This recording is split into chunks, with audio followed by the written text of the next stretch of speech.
Hey everyone, good morning. कैसे हैं आप सब? आई होप आप लोग बहुत अच्छे होंगे और आपकी तैयारी भी बहुत अच्छी चल रही होगी। स्टार्ट कर लेते हैं आज के दिन को। आज जो हमारा दिन है वो हमारा 4th डे है और आज भी हम 10 क्वेश्चंस लेंगे और देखेंगे कि कैसे क्वेश्चंस आए हुए थे। जो आज के दिन का पहला क्वेश्चन है वो हमारा 41 है और जिसमें पूछा गया है जलवायु कार्यवाही ट्रैकर क्लाइमेट एक्शन ट्रैकर जो विभिन्न देशों के उत्सर्जन अपचयन के लिए दिए गए वचनों की निगरानी करता है, क्या है?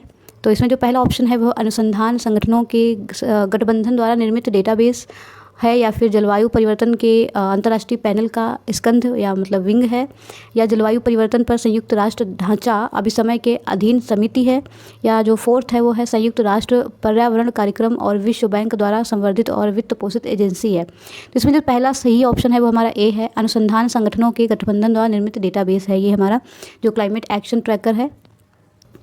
तो जो अगला क्वेश्चन है वो हमारा 42 है। निम्नलिखित कथनों पर विचार कीजिए। जो पहला ऑप्शन है वो है जलवायु समूह दी क्लाइमेट ग्रुप एक अंतर्राष्ट्रीय गैर लाभकारी संगठन है जो बड़े नेटवर्क बनाकर जलवायु क्रिया को प्रेरित करता है और उन्हें चलाता है। जो दूसरा है वो अंतर्राष्ट्रीय ऊर्जा एजेंसी ने जलवायु समूह की भागीदारी में एक वैश्विक पहल EP100 प्रारंभ की।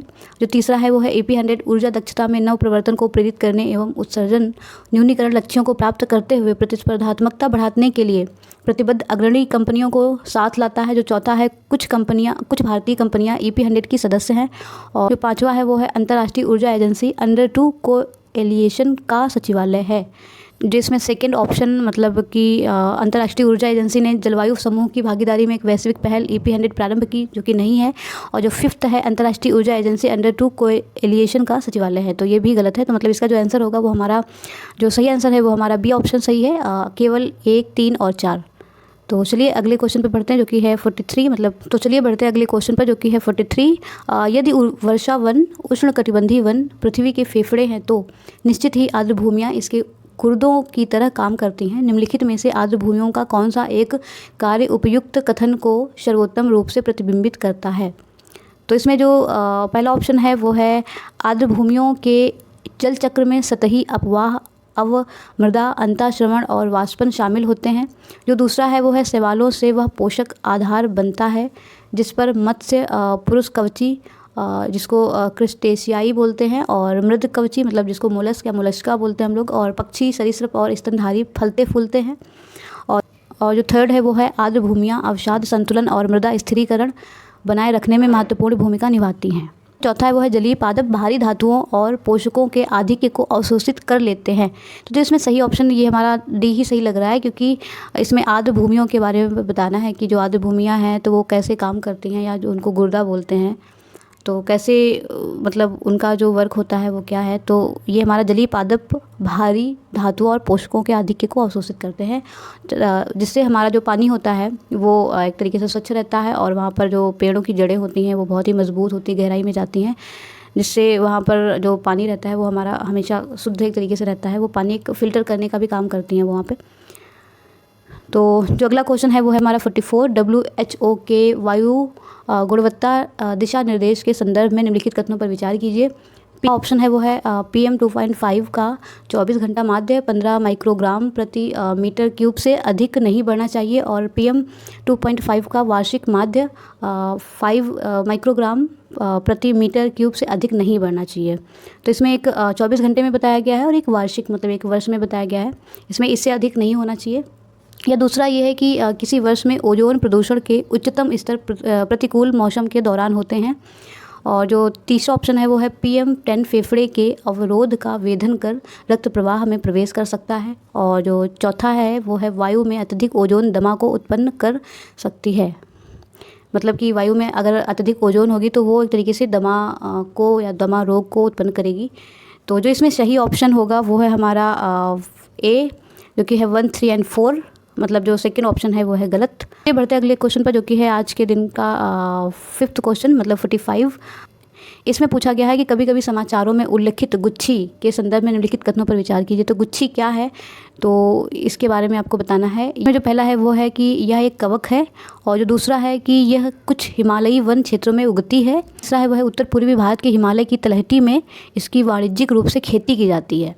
तो आपको अगर गुच्छी के बारे में पता है तो आप इसको बता सकते हैं कि क्या है, कवक है या हिमालयी वन क्षेत्रों में उगती है, या फिर या उत्तर पूर्वी भारत के हिमालय की तलहटी में है, मतलब वाणिज्यिक रूप से खेती इसकी की जाती है।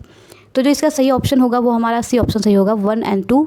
मतलब ये हिमालयी क्षेत्रों में पाई जाती है, ये कवक है और ये उत्तर पूर्वी भारतीय हिमालय की तलहटी में नहीं उगती है, कोई वाणिज्यिक खेती नहीं करी जाती है। तो जो इसका सही ऑप्शन वो हमने बता दिया आपको, सी ऑप्शन सही है, 1 और 2। अगला जो क्वेश्चन है वो हमारा पॉलीएथिलीन टेरेप्थलेट के संदर्भ में, जिसका हमारे दैनिक जीवन में बहुत व्यापक उपयोग है। मतलब इसका हम बहुत ज़्यादा उपयोग करते हैं अपने दैनिक जीवन में, तो इस पर आपको विचार करना है, कथनों में जो सही है उसको हमें छांटना है। तो जो इसमें पहला स्टेटमेंट है वो है, इसके तंतुओं को ऊन और कपास के तंतुओं के साथ उनके गुणधर्मों को प्रबलित करने हेतु सम्मिश्रण किया जा सकता है। और जो दूसरा है वो है, इससे बने पात्रों को किसी भी मादक पेय को रखने के लिए उपयोग किया जा सकता है। और जो तीसरा है, इससे बनी बोतलों का पुनर्चक्रण रिसाइकलिंग कर उनसे अन्य उत्पाद बनाए जा सकते हैं। और जो फोर्थ है वो है, इससे बनी वस्तुओं का भस्मीकरण द्वारा, मतलब जला करके बिना ग्रीन हाउस गैस उत्सर्जन किए आसानी से निपटान किया जा सकता है। तो इसका देखते हैं, जो इसका सही ऑप्शन होगा वो हमारा सी ऑप्शन सही होगा, 1 और 4, जो कि 2 और 3 गलत है। इसके तंतुओं को ऊन और कपास के तंतुओं के साथ उनके गुणधर्मों को प्रबलित करने हेतु सम्मिश्रण किया जा सकता है, ये हमारा सही हो गया। और जो इसमें फोर्थ है कि इससे बनी वस्तुओं का भस्मीकरण द्वारा बिना ग्रीन हाउस गैस उत्सर्जन किए आसानी से निपटान किया जा सकता है। मतलब इसमें कोई ग्रीन हाउस गैस नहीं उत्सर्जित होगी अगर जब हम इसको मतलब एक तरीके से इसको जलाएंगे या कुछ भी करेंगे तो चलिए बढ़ते हैं अगले क्वेश्चन पर, जो कि हमारा 47, निम्नलिखित में से कौन से नाइट्रोजन यौगिकीकरण पादप है। तो देखना है कि कौन से नाइट्रोजनीकरण यौगिकीकरण पादप हैं, मतलब नाइट्रोजन को कलेक्ट करने का कौन कौन से ऐसे पादप हैं जो कलेक्ट करते हैं। तो इसमें है अल्फ़ा अल्फ़ा, जो कि सही ऑप्शन है। चौलाई मतलब एमरंथ मतलब इसको हम बोलते हैं एक तरीके से घुंघचुल बोलते हैं गांव में, मतलब मेरे को जहाँ तक पता है। और जो चना होता है और इसको चिकपी बोलते हैं। और तिपतिया घास मतलब क्लोवर। और जो फिफ्थ है वो कुल्फा, पर्सलेन और पालक। तो ये हमारे 6 ऑप्शन है, मतलब ऐसे ये पादप दिए गए हैं। इसमें आपको बताना है कि कौन से नाइट्रोजन यौगिकीकरण पादप हैं। तो जो इसमें सही ऑप्शन होगा वो हमारा है ए ऑप्शन सही है, 1, 3 और 4 में जो पहला अल्फ़ा अल्फ़ा भी होता है और चना भी होता है और तिपतिया घास मतलब क्लोवर भी होता है।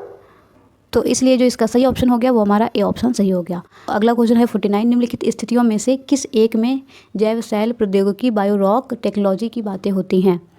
तो कौन सी स्थिति है जिसमें कि बायोरॉक टेक्नोलॉजी की बातें होती हैं। तो जो पहला है वो है क्षतिग्रस्त प्रवाल भित्तियों की या कोरल रीफ्स की बहाली, इस पर बातें होती हैं। या फिर है वो है पादप अवशिष्टों का प्रयोग कर भवन निर्माण सामग्री का विकास। और जो तीसरा है वो है सेल गैस के अन्वेषण या निष्कर्षण के लिए क्षेत्रों की पहचान करना। जो फोर्थ है वो है वनों संरक्षित क्षेत्रों में जंगली पशुओं के लिए लवण लेहिकाएँ या सॉल्ट लिक्स उपलब्ध कराना। तो जो इसमें सही ऑप्शन है वो हमारा ए सही है। क्षतिग्रस्त प्रवाल भित्तियों मतलब कोरल रीफ्स की बहाली ही जैव शैल प्रौद्योगिकी या बायोरॉक टेक्नोलॉजी के बारे में इसी को ही बताया है। तो अगला क्वेश्चन है, मतलब आज के दिन का लास्ट क्वेश्चन है, मियावाकी पद्धति के बारे में बताना है कि किसके लिए ये विख्यात है। तो जिसमें पहला ऑप्शन है वो है शुष्क और अर्ध शुष्क क्षेत्रों में वाणिज्यिक कृषि का संवर्धन। और जो दूसरा है वो आनुवांशिकता रूपांतरित पुष्पों का प्रयोग कर उद्यानों का विकास। जो तीसरा है शहरी क्षेत्रों में लघु वनों का सृजन। और जो फोर्थ है वो है तटीय क्षेत्रों और समुद्री सतहों पर पवन ऊर्जा का संग्रहण। तो जो इसमें सही ऑप्शन होगा वो हमारा सी ऑप्शन सही होगा, शहरी क्षेत्रों में लघु वनों का सृजन। तो ये हमारा सही ऑप्शन हो गया। और तो चलिए मिलते हैं अगले वीडियो में। आई होप आपको ये सीरीज़ अच्छी लग रही होगी, तो आप ज़रूर बताइएगा कमेंट सेक्शन में। तो चलिए तब तक के लिए थैंक यू, बाय बाय।